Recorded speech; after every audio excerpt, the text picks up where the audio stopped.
आज रविवार असून पण मी सकाळी 4ला उठलो आहे.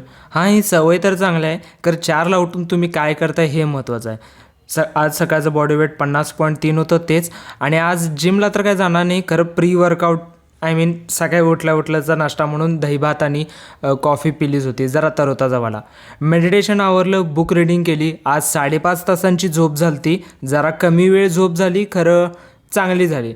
आणि मला बोलायचा इन द सेन्स हा होता की आज सकाळी उठून मेजॉरिटी 45 मिनटं मी इंस्टाग्रामच चालवतो. सो उठण्याचा जास्त असा फायदाच झाला नाही. आज त्यानंतर ओट्स खात खात परीक्षेची तयारी करत बसलेलो, कारण की आज एक NPTELचा पेपर होता. सो NPTELचा पेपर द्यायसाठी मला कागल गावाला जायला लागलेलं.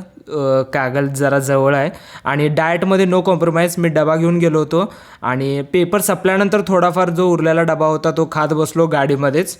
आणि त्यानंतर ही एक गोष्ट क्लिअर करायची आणि आज सकाळपासून या चेअरवर जवळ 8 तास मी बसलो आहे. 8 तास इन द सेन्स आज NPTELचा तो पेपर होता तो तुम्ही बघितलाच ना. त्या सेंटर रूममध्ये पण जादा तर वेळ मी बसूनच काढले आणि काल लेग्स मारल्यामुळे माझे पाय खूप दुखावले. सो मी पण माणूस आहे, मला पण क्रेविंग्स होतात आणि आज कॅलरीज जरा सरप्लस गेल्यात.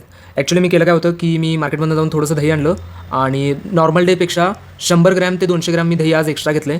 सो मला फक्त हे शेअर करायचं होतं याच्यासाठी की हां, मी पण कधी कधी कॅलरी सरप्लसमध्ये खातो आहे. कारण मी जादा तर फोकस आहे, जर माझा कॅलरी सरप्लस व्हायला आहे तर तो चांगल्या फूडनं होईल.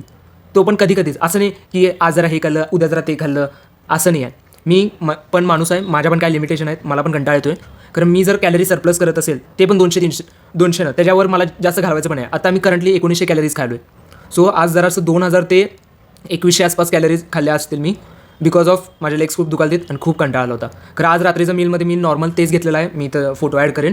आणि टोटल आजच्या दिवसाच्या 15 ते 16,000 स्टेप्स डन. आत्ता ॲक्च्युली कमी झाल्यात, कारण मी आज कंप्लीट करेन हे नक्कीच आहे. So tomorrow restart again.